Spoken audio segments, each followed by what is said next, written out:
So, a very good morning, guys. Welcome to the class. Welcome to this wonderful session. ये जो हमारा series चल रहा है, where in we are going with the important judgments of Supreme Court.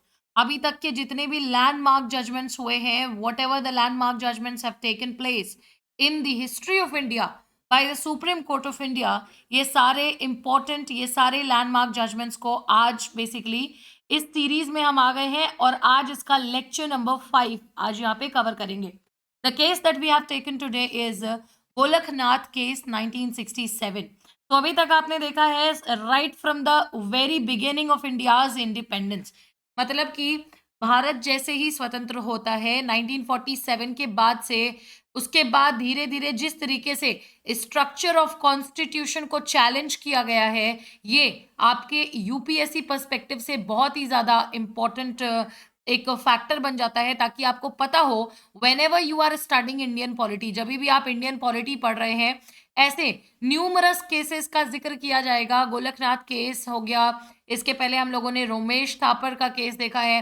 We have also seen K M Nanavati का case, we have also seen Berubari बारी यूनियन का केस, और इस पूरी सीरीज में will try to complete at least 30 cases जो कि आपका लैंड बेस बेसिकली एक लैंडमार्क बेसिस सेट करते हैं इंडियन पॉलिटी के लिए।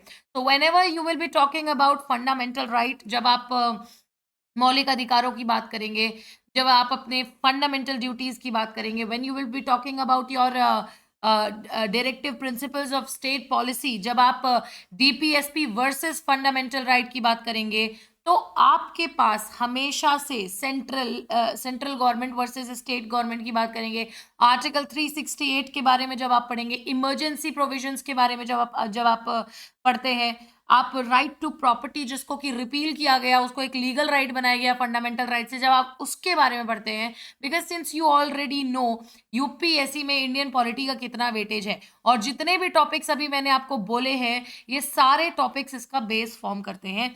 जब आप इन सभी टॉपिक्स के बारे में एक एक करके पढ़ते हैं, it is then when you realise कि ये सारे केसेस जो है उनका जिक्र किया जा रहा है। तो ये सीरीज काफी ज्यादा हेल्पफुल होने वाली है उन सभी बच्चों के लिए जो इंडियन पॉलिटी के बेसिकली कॉन्सेप्ट्स को समझने की कोशिश कर रहे हैं, क्योंकि इस सीरीज में हम एक एक केस को उठा करके देखते हैं कि किस तरीके से ये केस हमारे सुप्रीम कोर्ट ऑफ इंडिया या फिर हमारे Indian conditions at that point of time, या फिर हमारे इंडियन कॉन्स्टिट्यूशन को इफेक्ट, उसको इम्पैक्ट, उसके ऊपर असर डालता है। Fine. So as you see, today we will move on to lecture number 5. This is Golaknath case 1967. Can the government take your land? क्या आपकी जमीन सरकार ले सकती है? अभी हाल फिलहाल में आपने सुना भी होगा, सैफ अली खान की जो जो एक्टर है सैफ अली खान, उनकी प्रॉपर्टीज काफी सारी सी प्रॉपर्टीज जो है उसको गवर्नमेंट अंडरटेकिंग में लिया गया। आपने पहले भी सुना होगा गवर्नमेंट लैंड होल्डिंग्स, पहले मतलब कंसंट्रेशन ऑफ लैंड को खत्म करने के लिए जो बहुत बड़े-बड़े ज़मींदार थे, उनके पास बहुत सारी ज़मीनें हैं, और लैंडलेस लेबरर्स, फार्मर्स, उनके पास कोई ज़मीन नहीं है। ये इनजस्टिस को ख़त्म करने के लिए गवर्नमेंट ने क्या किया? गवर्नमेंट ने लैंड सीलिंग एक्ट्स लगाए।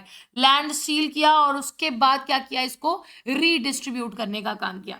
एक ऐसा ही केस स्टार्ट होता है हमारे आज के इस केस का नाम है IC Golaknath versus the state of Punjab. It is the case that took place in 1967।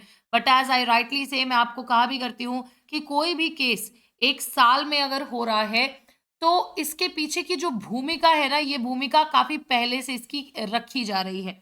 इसकी स्टोरी मैं आपको भी बताना स्टार्ट करूंगी, बहुत अच्छे से कहानी के वे में समझेंगे कि आखिरकार आईसी गोलकनाथ जी जो पंजाब के एक रेजिडेंट हैं, इनको क्या ऐसी प्रॉब्लम हो गई कि ये पेटिशनर बने, ठीक है, याचिकाकर्ता बने, और इन्होंने एक याचिका दाखिल की। किसके खिलाफ दाखिल की? स्टेट ऑफ पंजाब के खिलाफ। क्या किया था ऐसा स्टेट ऑफ पंजाब ने कि आईसी गोलकनाथ को सुप्रीम कोर्ट जाना पड़ा? This we will see in today's video. Citation AIR 1967, supreme court 1643, जो बेंच अलॉट की गई थी, ये आपके लिए जानना बहुत ही ज्यादा आवश्यक है कि जो न्यायपालिका की पीठ अलॉट की गई थी, ये 11 न्यायाधीशों की एक संविधान पीठ थी। आप समझिए कि 11 जजेस का ये bench one of the largest bench आज के टाइम में इंडियन हिस्ट्री में, भारत के इतिहास में कहा जाता है। और यहाँ पे 11 जज जो आपके सामने दिख रहे हैं, इसमें 6-5 की मेजॉरिटी से सुप्रीम कोर्ट ने अपना निर्णय लिया था। और निर्णय किसके हक में लिया था, किसके फेवर में लिया था? तो भैया गोलकनाथ जी के फेवर में इन्होंने निर्णय लिया था। इस केस को समझने के लिए कुछ कुछ कीवर्ड्स हैं जो कि अगर आप नहीं समझते हैं तो आपके लिए बड़ी प्रॉब्लम है, आपको ये केस समझ में नहीं आएगा। तो इसके कीवर्ड्स को ज़रा मैं मैं लेकर के चलती हूँ, थोड़ा कुछ बेसिक्स डिस्कस करते हैं। What are the keywords of this case, ठीक है? तो सबसे पहले तो कीवर्ड्स में मैं आपको एक वर्ड है, बहुत ही मतलब भारी भरकम सा एक अंग्रेजी का वर्ड आता है, उसका मतलब ज़रा बताती हूँ। Please try to understand and I would request you all to make notes out of it. आपको नोट्स बनाना है, ठीक है? ये जो वर्ड है, इसका ये वर्ड है प्रोस्पेक्टिव ओवररूलिंग। अगर आप कभी भी न्यूज़पेपर पढ़ते हैं तो आपको दिख जाएगा, कोई मैगज़ीन पढ़ते हैं तो आपको दिख जाएगा, सुप्रीम कोर्ट के बारे में कुछ डेटा पढ़ते हैं तो आपको दिख सकता है। प्रोस्पेक्टिव ओवररूलिंग ऑफ द लॉ, ठीक है? इसका मतलब क्या होता है मैम? प्रोस्पेक्टिव ओवररूलिंग कभी भी आया तो इसका मतलब क्या समझेंगे? समझिए इस बात को कि दरअसल एक टाइम है, मान लीजिए कि ये है आपका सुप्रीम कोर्ट, ठीक है? ये आपका है सुप्रीम कोर्ट, ठीक है? सुप्रीम कोर्ट ने क्या हुआ कि आज है 2025, ठीक है? 2025 में मैं अपना एग्जांपल ले लेती हूँ, शिप्रा, ठीक है? शिप्रा फाइल्ड अ पिटिशन, मैंने एक पिटिशन फाइल किया और इस पिटिशन के दौरान इसको स्टडी, इसको इन्वेस्टिगेट, इसको इसके ऊपर जजमेंट देने के दौरान सुप्रीम कोर्ट ने एक जजमेंट, एक निर्णय लिया। इसको मान लेते हैं जजमेंट ए, ठीक है? जजमेंट ए इन्होंने लिया कि भैया ये है जजमेंट, सपोजेटली कि शिप्रा के फेवर में ही लिया होगा। ये जो भी निर्णय लिया इसको जजमेंट ए मान लीजिए। उसके बाद कल को सेम इसी तरीके का एक मुद्दा 2027 में आप में से किसी बच्चे ने, सपोजेटली ये बच्चा बहुत ही रेगुलर है मेरे क्लास में, इसीलिए मैं इसका एग्जांपल दे देती हूँ। कार्तिक, सपोजेटली कार्तिक ने एक पिटिशन फाइल कर दिया, सेम ही बेसिकली सेम टॉपिक के ऊपर ये सब जो है मामला हो रहा है, ठीक है? अब यहाँ पे क्या हुआ कि सुप्रीम कोर्ट ने, वैसे तो इस टॉपिक पे सुप्रीम कोर्ट के पास ऑलरेडी दिया हुआ एक जजमेंट है जो सुप्रीम कोर्ट ने पहले दिया हुआ है। लेकिन इस वाले मामले में मान लीजिए कि सुप्रीम कोर्ट का जजमेंट चेंज हो जाता है, ये जजमेंट जो है ये जजमेंट बी हो जाता है। सपोजेटली कि यहाँ पे जो शिप्रा ने फाइल किया था जजमेंट, इसमें इसके कोई जमीन का अगर मैटर था तो सरकार, सॉरी, न्यायपालिका कह रही है कि सरकार जो है शिप्रा की जमीन नहीं छीन सकती है। और यहाँ पे जो है अगर गवर्नमेंट और कार्तिक में सेम डिस्प्यूट है तो तो न्यायपालिका कह रही है सरकार जो है कार्तिक की जमीन बिल्कुल छीन सकती है फॉर पब्लिक रीडिस्ट्रीब्यूशन। तो अब भैया यहाँ पे क्या इंपॉर्टेंट है कि क्योंकि ऑलरेडी इन्होंने 2025 में ये उल्टा जजमेंट दिया हुआ था, आज ये दूसरा जजमेंट दे रहे हैं, तो ये जजमेंट तो तब से लागू हो जाएगा ना जब से 2027 का केस आया। 2025 में क्या मैम हमें वापस जाना पड़ेगा और नया वाला जजमेंट अप्लाई करके शिप्रा को इंसाफ देना, सॉरी, गवर्नमेंट को इंसाफ दिलाना पड़ेगा? तो ऐसा कोई भी सिस्टम नहीं है। इसी को कहते हैं प्रोस्पेक्टिव ओवर रूलिंग। यानी कि होता क्या है कि सुप्रीम कोर्ट अपने किसी भी पास्ट जजमेंट को, supreme court overturns its past judgment, its earlier judgments. यानी सुप्रीम कोर्ट अपने पूर्व निर्णयों को जब बदल देती है, उस फिनोमिनॉन को कहते हैं, बदल देना यानी इंटायरली ऑपोजिट कर देती है, उस फिनोमिनॉन को आप कहते हैं prospective over ruling of the law.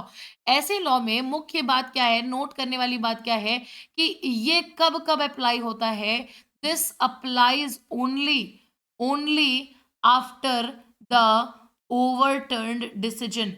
यानी कि जैसे ही ये डिसीजन, ये जैसे ही जजमेंट जो है उसको पलटा गया, तो जब पलटा जा रहा है उसके और उसके आगे आने वाले फ्यूचर केसेस में ये लागू होगा। ऐसा नहीं है कि आप पास्ट में जाकर के सब चेंज करने लगेंगे, पास्ट में व्हाट इज डन, ठीक है? तो ये इसको कहते हैं आप prospective over ruling. Prospective over ruling के बाद मैं चाहूंगी कि आप समझ लीजिए पहले ही कि आर्टिकल 13 क्या कहता है। 3 लिख रही हूं मैं, आर्टिकल 13 क्या कहता है, और उसके बाद मैं आपको बताऊंगी आर्टिकल 368 भी, क्योंकि 368 में बहुत ज्यादा डीप में आपको नहीं बताऊंगी, मैंने लेक्चर नंबर 4 में ऑलरेडी बताया हुआ है कि 368 क्या है। 368 क्या है मैम? तो भाई पार्लियामेंट जो है ना, पार्लियामेंट हैज द पावर, और इसको ये पावर दी किसने है? भारत की संविधान ने दिया है। Parliament has the power to amend, ठीक है, नॉट नॉट अमेंड बेसिकली, हाँ वैसे अमेंड भी लिख सकते हैं। Parliament has the power basically to bring about a constitutional amendment through article 368। यानी कि आर्टिकल 368 बात करता है संविधान के संशोधन के बारे में। और ये संविधान का संशोधन क्या कोई भी कर सकता है? मैं, आप, हमारे नेताजी, हमारे मोदी जी कोई भी कर सकते हैं? No ma'am, this can only be done by whom? By the parliament. ऐसा मैं नहीं, ऐसा आर्टिकल 68 कहता है। और क्या कहता है कि किसी भी बेसिकली एडिशन को, किसी भी वेरिएशन को पूरे के पूरे आपके इंडियन कॉन्स्टिट्यूशन में अगर ये सब करना है आपको, तो पार्लियामेंट एक कॉन्स्टिट्यूशनल अमेंडमेंट ले आ सकती है 368 के अंदर। ये तो आप समझ गए होंगे। आर्टिकल 13 क्या कहता है? Now this is the big question, और आज इस पूरे के पूरे केस में हम आर्टिकल 13 से डील करने वाले हैं। तो जो आर्टिकल 13 है आपका, ये कहता है कि भैया जो इंडियन कॉन्स्टिट्यूशन है, ठीक है, हम ऑल लॉज की बात करते हैं। यहाँ पे लॉज एक वर्ड मेंशन है, लॉज यानी कि कानून, अधिनियम, अधिनियम तो नहीं कहेंगे, हाँ ठीक है, कानून। ऑल लॉज यानी कि ऑल लॉज में कौन कौन आ जाएगा? प्री कॉन्स्टिट्यूशनल लॉज भी आ जाएंगे, संविधान से पहले के लॉज, और पोस्ट कॉन्स्टिट्यूशनल लॉज भी यहाँ पे आ जाएंगे। जितने भी कानून भारत में आज के डेट में एग्जिस्ट कर रहे हैं, which are inconsistent with the fundamental right, inconsistent basically, या फिर वॉइड विथ फंडामेंटल राइट्स, यानी कि आपके मौलिक अधिकारों का हनन करने वाले या फिर मौलिक अधिकारों के विरुद्ध जाने वाले जितने भी आपके पास लॉज हैं, जितने भी आपके पास कानून हैं, ये क्या होंगे? ये नल एंड वॉइड होंगे, यानी कि इनका कोई मान्य नहीं होगा आज के मौजूदा भारत में। ठीक है, इसने जो है एक और जुडिशरी पावर इस्टेब्लिश किया। आर्टिकल 13 जो है ना, ये बहुत ही ज्यादा इंपॉर्टेंट है, क्योंकि ये आर्टिकल 13 दूसरे पॉइंट में जुडिशरी यानी कि आपके न्यायपालिका को एक पावर भी प्रदान करता है। ये किस तरीके का पावर प्रदान कर रहा है? This is the power to examine laws, यानी कि आप जो है किसी भी कानून का इन्वेस्टिगेशन, उसका एग्जामिनेशन कर सकते हैं और उसके ऊपर जुडिशियल रिव्यू कर सकते हैं, और आप बता सकते हैं कि भैया ये जो है, मतलब आप सुनिश्चित करें ऐसा करके कि these laws do not violate fundamental rights. अब इसका मतलब क्या है मैम? पूरी चीजें एक बार मैं इकट्ठा करके आपको बता रही हूँ। मतलब कह रहा है कि भारत में जितने भी कानून हैं, या तो भारत संविधान बनने से पहले के हैं या तो संविधान बनने के बाद बनाए गए हैं, जितने भी भारत में आज के डेट में कानून प्रैक्टिस हो रहे हैं, अगर वो आपके मौलिक अधिकारों का हनन करते हैं या मौलिक अधिकारों के विरुद्ध होते हैं, तो बेसिकली वो नल एंड वॉइड यानी कि मान्य नहीं होंगे, अमान्य हो जाएंगे। और ये यही आर्टिकल 13 जो है न्यायपालिका को ये पावर देता है कि ये मतलब भारत में मौजूदा किसी भी कानून का परीक्षण, प्रशिक्षण कर सकते हैं, एग्जामिन कर सकते हैं, और उसके ऊपर जुडिशियल रिव्यू कर सकते हैं, ताकि पता चल सके, ताकि वे सुनिश्चित कर सके, इंश्योर कर सके कि ये लॉज जो हैं आपके फंडामेंटल राइट्स को वायलेट नहीं करती हैं। समझ में आ रहा है ना?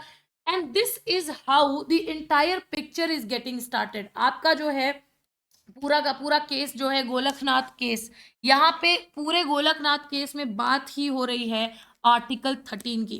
क्योंकि अब मैं थोड़ा सा कहानी पे आती हूँ। ये जो कहानी हम अभी जानने वाले हैं, ये स्टेट ऑफ पंजाब की एक बेसिकली एक उनके फंक्शन की कहानी से शुरू होता है।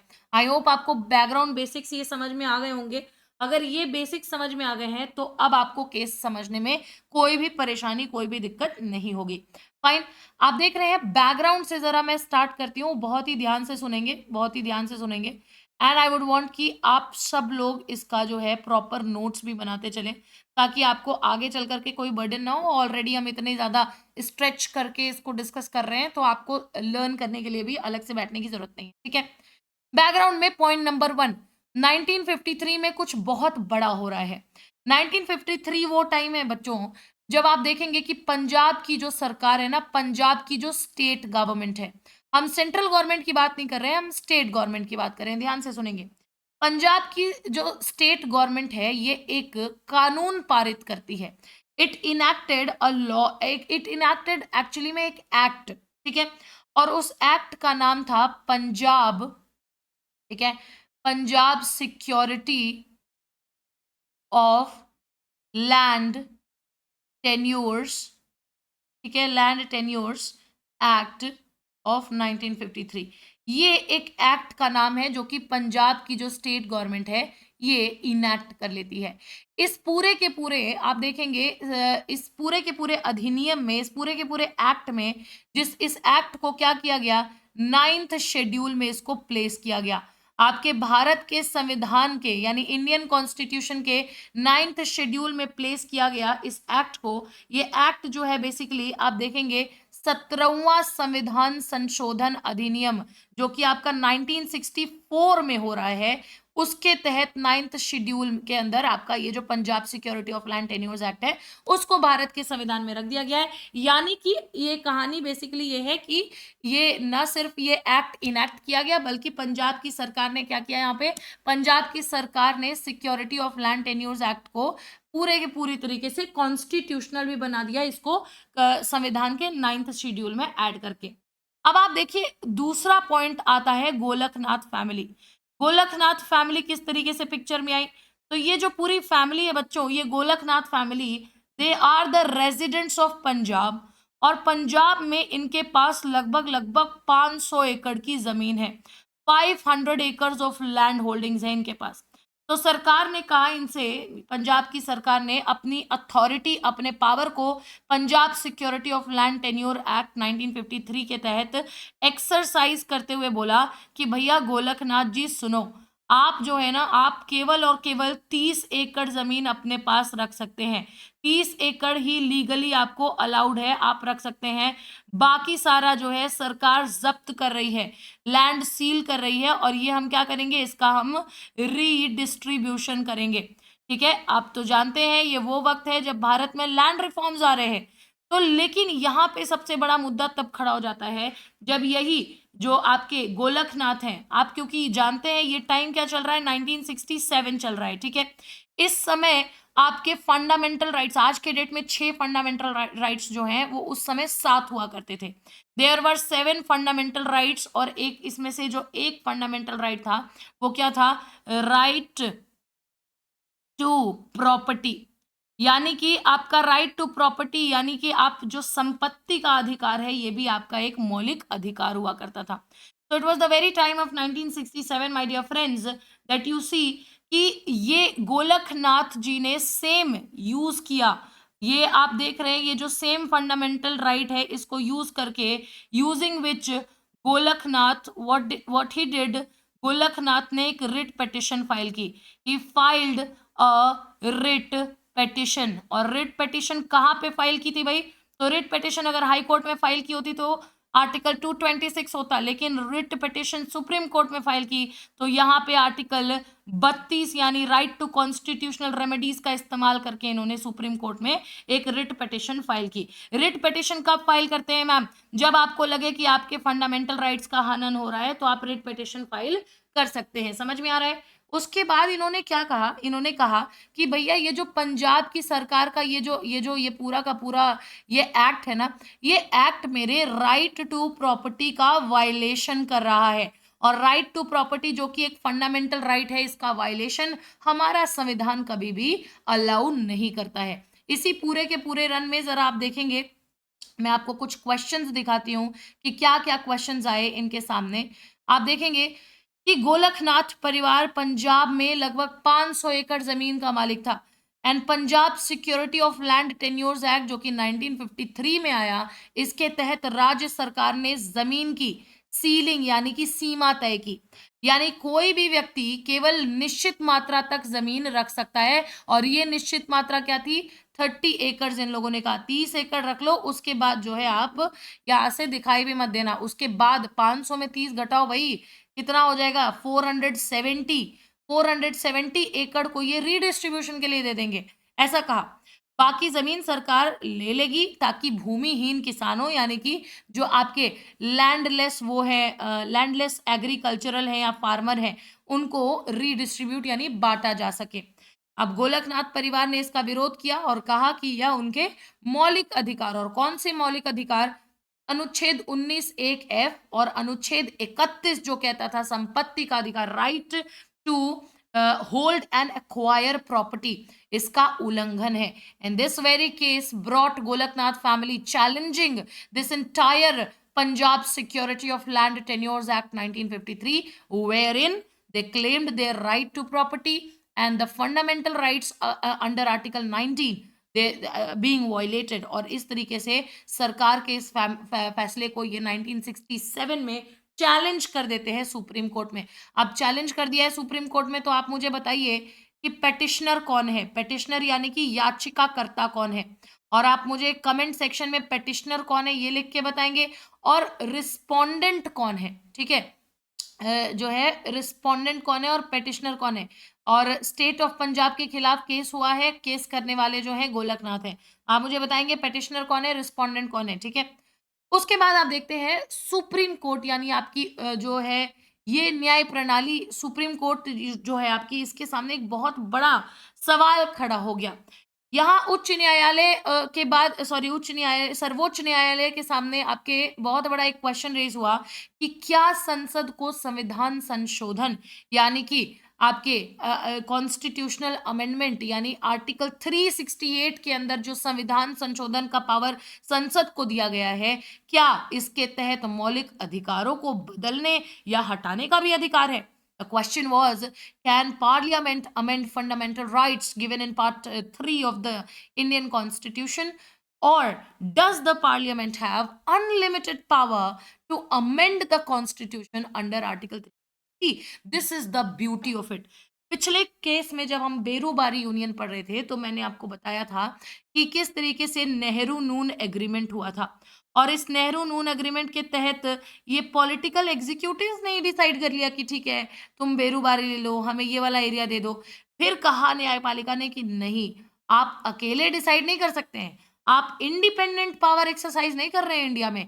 और जहां पे एग्जीक्यूटिव के पावर के ऊपर इन्होंने इस पूरे के पूरे बेरूबारी में जुडिशरी का पावर बताया था, आज आप देखिए जुडिशरी को भी पार्लियामेंट का पावर बताया था, और आज पार्लियामेंट को भी क्वेश्चन कर दिया। यही आपके न्यायपालिका की खूबसूरती है।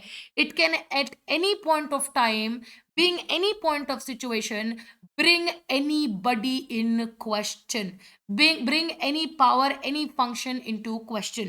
और आप देख रहे हैं इस इशू के बाद जितने भी जजमेंट्स हुए, इसके आर्गुमेंट्स जरा मैं आपको बताना चाहूंगी कि इसके आर्गुमेंट्स क्या रहे। जहां गोलकनाथ जी कह रहे हैं कि आप देखिए यहाँ पे जरा, I try to show you something, जहां पे ये कुछ क्वेश्चंस भी हैं जो हम सॉल्व करेंगे। जहां पे गोलकनाथ जी ने क्या क्या बोला बताओ। गोलकनाथ, आपको पता है इन्होंने पूरा पिटीशन फाइल किया है तो इनके कुछ पॉइंट्स होंगे ना। पॉइंट नंबर 1 ये कहते हैं कि भाई मेरा मेन कंटेंशन ये है कि आप देखिए आपका जो पार्ट 3 है इंडियन कॉन्स्टिट्यूशन का, यानी कि आपके जो फंडामेंटल राइट्स वाला जो पार्ट है, मौलिक अधिकार वाला जो पार्ट है, वो कॉन्स्टिट्यूशन का एक इंटीग्रल पार्ट है। आप इसको कभी भी जो है इससे छेड़छाड़ नहीं कर सकते हैं। It can not be taken away from Indian constitution. What can not be taken away is the fundamental rights. ऐसा मैं नहीं, ऐसा गोलकनाथ जी कह रहे हैं। इसी के साथ गोलकनाथ जी कह रहे हैं कि एक कॉन्स्टिट्यूशन, एक जो संविधान है ना, अगर आप उसमें से फंडामेंटल राइट्स हटा लेंगे, यानी a constitution without fundamental right is a body without soul. और आप जानते हैं ये कितनी बार आपसे मेंस के सवाल में पूछ चुका है। ये लाइन दे देता है और आपको जो है एलाबोरेट करना है, ठीक है, आपको डिस्कस करना है। इन्होंने ये भी बोला कि आप देखिए जो कॉन्स्टिट्यूएंट असेंबली थी जिसने हमारा इंडियन कॉन्स्टिट्यूशन बनाया, ठीक है, उन्होंने, आप ये देखिए, ये बहुत बड़ा एक फैक्टर दिया कि आपका जो कॉन्स्टिट्यूशन है और उसमें दिए गए फंडामेंटल राइट्स हैं वो परमानेंट नेचर के हैं। ये मैं आपको कुछ पढ़ा नहीं रही हूँ, ये मैं स्टेटमेंट्स बता रही हूँ कि अपने फेवर में गोलकनाथ जी ने क्या कहा कोर्ट में। इन्होंने कहा कि the constitution drafted bye constituent assembly is of a permanent nature. और कोई भी एक्ट, एनी एक्ट, अगर इस परमानेंट नेचर ऑफ कॉन्स्टिट्यूशन को चेंज करने की कोशिश करेगा, ठीक है, या अल्टर करने की कोशिश करेगा, तो बेसिकली जो है वो तो आप देख सकते हैं, कर सकते हैं, लेकिन एक बेसिक आइडिया है कॉन्स्टिट्यूशन का, आप उसके साथ छेड़छाड़ नहीं कर सकते हैं। और ये बेसिक आइडिया क्या है कॉन्स्टिट्यूशन का, कि सभी के सभी सिटीजन्स को फंडामेंटल राइट्स इंश्योर करो, और यहाँ पे मेरा फंडामेंटल राइट्स का ही बेसिकली हनन हो रहा है। इन्होंने ये भी कहा कि आर्टिकल 368 भले कहता है कि आप चेंजेस ले आ सकते हैं, आप पार्लियामेंट है, आप संसद है, आप भारत के संविधान में चेंजेस ले आ सकते हैं, कॉन्स्टिट्यूशनल अमेंडमेंट कर सकते हैं, लेकिन आपको यहाँ पे आर्टिकल 368 केवल और केवल प्रोसीजर बताती है कि कैसे आपको कॉन्स्टिट्यूशनल अमेंडमेंट एक्ट्स लेके आने हैं। यहाँ पे कोई आपको अनलिमिटेड पावर नहीं दे रही है कि जब आपकी मर्जी आए तब आप आ जाएं और किसी भी प्रावधान को चेंज करके और चले जाएं। Therefore any law which violets the fundamental right, आपके पार्ट 3 में जो फंडामेंटल राइट्स दिए हैं वो आर्टिकल 13 क्या कहता है, आर्टिकल 13 इट डिफाइंस लॉ। और जब ये लॉ की बात करता है तो ये कौन से लॉ की बात हो रही है, ये सभी प्रकार के लॉ की बात हो रही है। आपके स्टैट्यूटरी लॉज भी हैं, स्टैट्यूटोरी लॉज, आपके कॉन्स्टिट्यूशनल लॉज भी है, इन सभी प्रकार के लॉ की बात करता है। और एनी लॉ इस दिए गए डिफाइन किए गए कोई भी लॉ के अंतर्गत अगर पार्ट 3 ऑफ इंडियन कॉन्स्टिट्यूशन यानी कि आपके मौलिक अधिकारों का हनन हो रहा है तो वो लॉ जो होगा वो नल एंड वॉइड हो जाएगा। गोलकनाथ जी का तो साइड ऑफ द स्टोरी आपने देख लिया। अब आप जरा देख लीजिए कि अपने आप को डिफेंड करने के लिए स्टेट ऑफ पंजाब ने क्या कहा। ये आर्गुमेंट्स बहुत जरूरी हैं, इन्हीं आर्गुमेंट से आप मेंस के आंसर के लिए पॉइंट्स लेके जाएंगे। इन्होंने कहा कि कॉन्स्टिट्यूशन को अमेंड करने का जो पावर है ना, जो 368 ने दिया हुआ है पार्लियामेंट को, ये पावर एक सॉवरेन पावर है। इस पे किसी का बेसिकली इम्पैक्ट, किसी का असर काम नहीं कर सकता। ये एक लेजिस्लेटिव पावर नहीं है कि एक महज एक कानून है, ये पूरा का पूरा एक संप्रभुता दर्शाने वाला एक पावर है। इन्होंने कहा कि भाई आज के डेट में सोसाइटी चेंज हो रही है, सोसाइटी की जो नीड्स हैं, जो रिक्वायरमेंट्स हैं, changing needs of society and requirements, इसके लिए क्या चाहिए होगा, इसके लिए हमें अपने कानून में, हमारे कॉन्स्टिट्यूशन में भी चेंजेस ले आने होंगे। और यहाँ पे इन्होंने कहा कि फंडामेंटल राइट्स को भी पार्लियामेंट के कॉन्स्टिट्यूशनल अमेंडमेंट पावर यानी आर्टिकल 368 के अंतर्गत दिए गए पावर के सामने फंडामेंटल राइट्स को भी आप कोई भी स्टेटस, स्पेशल स्टेटस नहीं दे सकते हैं। ये रही दोनों पक्षों की बातें। अब सुप्रीम कोर्ट ने यहाँ जजमेंट क्या किया, ये आप यहाँ पे जरा देखिए। जजमेंट इन्होंने 6:5 के बहुमत से सुप्रीम कोर्ट ने एक जजमेंट दिया, और ये जजमेंट हुआ गोलकनाथ जी के फेवर में कि कोर्ट ने कहा संसद मौलिक अधिकारों में संशोधन नहीं कर सकता है। आपको मैं बता दूं, एक केस है, जरा आप लिखेंगे, एक केस चला शंकरी प्रसाद का केस, ठीक है। ये Shankari Prasad versus versus union of India का केस था, ठीक है। ये केस चला था आपका 1951 में बच्चों। ये एक केस रहा, और एक दूसरा एक और केस आप जरा लिख लेंगे, Sajjan Singh versus state of Rajasthan, ठीक है। ये सज्जन सिंह वर्सेस राजस्थान का केस ये कब हो रहा है, 1965 में हो रहा है, ठीक है। तो इन दोनों केसेस में, क्योंकि आप जानते हैं ये गोलकनाथ वाला केस 1967 यानी 2 साल बाद हो रहा है, तो पहले के इन दोनों केसेस में सुप्रीम कोर्ट ने क्या बोला था पता है, कि पार्लियामेंट हैज द पावर, और पार्लियामेंट जो है फंडामेंटल राइट्स को भी अमेंड कर सकती है। लेकिन यहाँ पे बेसिकली ये गोलकनाथ केस 1967 में इन्होंने कहा कि संसद मौलिक अधिकारों में संशोधन नहीं कर सकती है, ठीक है। तो इसी को, क्योंकि अपने पास्ट जजमेंट को इन्होंने क्या किया है, ओवरटर्न कर दिया है, तो इसी को आप क्या कहते हैं, इसी को कहते हैं prospective over ruling of the law. इसीलिए आपसे क्या कहा जाता है कि Golaknath case, IC Golaknath case 1967 is one of the prospective overrulings of the law by Supreme Court of India, and this is what you see। आप यहाँ पे जरा देखेंगे निर्णय कि अनुच्छेद 368 जो है केवल संविधान संशोधन की प्रक्रिया बताता है, संशोधन की शक्ति नहीं देता। संसद जो है वो सर्वोच्च नहीं है, बल्कि संविधान सर्वोच्च है। इससे पहले वाले में आपने क्या पढ़ा था, पॉलिटिकल एग्जीक्यूटिव सर्वोच्च नहीं है, पार्लियामेंट हैज बिगर पावर। यहाँ पे पढ़ रहे हैं कि पार्लियामेंट सर्वोच्च नहीं है और constitution is the bigger power. यदि संसद किसी संशोधन द्वारा किसी भी बेसिकली अमेंडमेंट के द्वारा आपके फंडामेंटल राइट्स यानी मौलिक अधिकारों को सीमित या समाप्त करती है तो वह असंवैधानिक हो जाएगी। यानी कहने का मतलब ये है, the judgment, the verdict given by supreme court of India was that article 368 gives parliament the procedure to amend but not the power itself. Parliament is not supreme, the constitution is supreme. And any amendment, my dear friends, that curtails or takes away fundamental rights is unconstitutional. Parliament cannot use Article 368 to limit or remove rights guaranteed under Part B. इतना समझ में आया। और इसी के चलते आप एक बड़ी फेमस लाइन देखेंगे जब ये पूरी की पूरी जजमेंट चल रही थी, जब पूरे 11 जजेस का बेंच बैठा था, जब पूरी मीडिया कवरेज हो रही थी, और आप देखेंगे सभी एक से एक मतलब इंटरेस्ट गैदर करके बेसिकली इस केस को सुनने जाते थे। फंड इसमें से बहुत फेमस लाइन एक निकल करके आई, न्यायपालिका ने दिया कि मौलिक अधिकार संविधान की आत्मा है, संसद इन्हें संशोधन के नाम पर नष्ट नहीं कर सकती। और ये आप एक पंच लाइन के रूप में यूज कर सकते हैं, किसमें? मेंस के आंसर राइटिंग में। जो मेंस का आपका आंसर राइटिंग है उसमें एक पंच लाइन की तरह आप इसको इंट्रो या कंक्लूजन में यूज कर सकते हैं। यानी कि famous line that comes from the judgment of IC Golaknath versus state of Punjab, that fundamental rights are the very soul of the constitution, parliament cannot destroy them under the guise of the amendment. ये काफी ज्यादा important चीजें हैं। हालांकि इस judgement का Indian history, भारतीय न्यायपालिका और आज की डेट में आप यूपीएससी की तैयारी कर रहे हैं तो उसमें क्या रेलेवेंस है, आप देखेंगे इस निर्णय ने संसद की शक्ति को सीमित कर दिया। Power of parliament got limited. संसद और न्यायपालिका के बीच संवैधानिक टकराव हुआ, यानी कि पार्लियामेंट और जुडिशरी के बीच में कॉन्स्टिट्यूशनल फ्रंट होता है यहाँ पे। जवाब में संसद ने, और अच्छा आप देखिए, जैसे ही न्यायपालिका ने यहाँ पे कहा कि आप फंडामेंटल राइट्स को अमेंड नहीं कर सकते हैं, वैसे ही संसद ने 24वां संशोधन अधिनियम लेकर के ये लोग आए।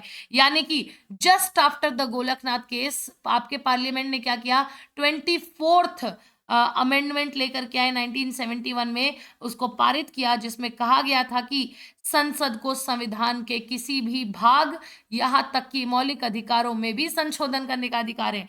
ये तो इन्होंने बाद में किया, लेकिन जजमेंट क्या आया था कि मौलिक अधिकार में संशोधन नहीं कर सकते हैं, ठीक है। लेकिन इन्होंने 24वें संशोधन के माध्यम से ये भी इसमें जोड़ दिया। इसके बाद ऐतिहासिक मामला जब आता है 1973 में, केशवानंद भारती बनाम केरल राज्य, जिसमें कि कहा गया जिसमें कि यहाँ न्यायपालिका ने भी आपके कहा, न्यायपालिका ने भी कहा कि चलो भैया ठीक है, हम भी मान रहे हैं कि आप फंडामेंटल राइट्स को अमेंड कर सकते हैं, लेकिन basic structure of Indian constitution change नहीं होगा, मूल संरचना सिद्धांत जो है उसको आप चेंज नहीं कर सकते। कहने का मतलब ये है कि judgment restricted parliament's power to amend the constitution and give rise to constitutional deadlock between parliament and judiciary. देखो कितने बढ़िया वर्ड्स यहाँ पे मिल रहे हैं, वर्ड पावर आप इसमें लिखिए, आपके मेंस में काफी यूज होने वाला है।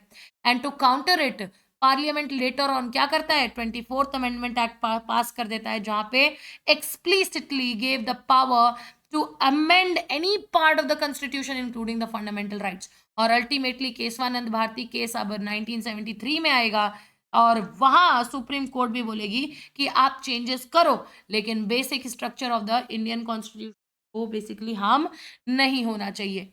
यहाँ आप 1967 में ये गोलकनाथ केस देखते हैं, जहां पार्लियामेंट फंडामेंटल राइट्स अमेंड नहीं कर सकती।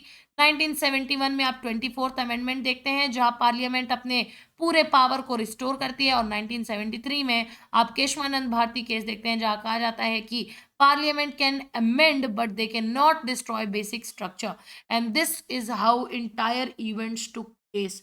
Entire events have taken place, और आपके ये ईयर काफी ज्यादा इंपॉर्टेंट है।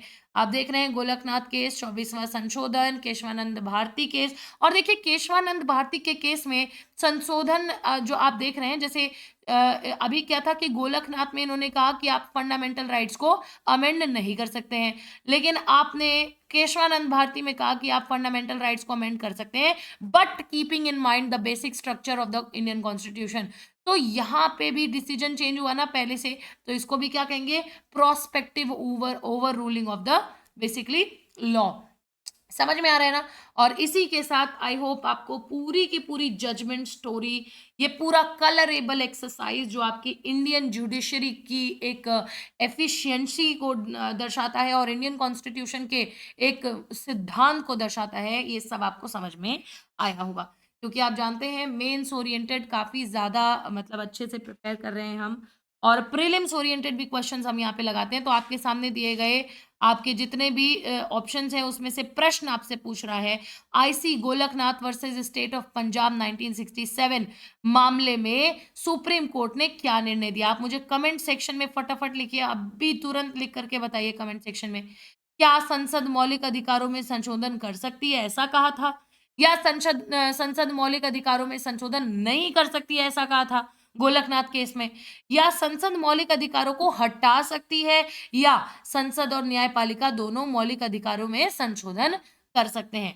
तो आपका करेक्ट आंसर हो जाएगा बी, क्योंकि अभी अभी आपने यहाँ पे देखा है दैट पार्लियामेंट, आपको क्या बोला गया 1967 गोलकनाथ केस में कि parliament can not amend the fundamental rights. ये काफी ज्यादा इंपॉर्टेंट है।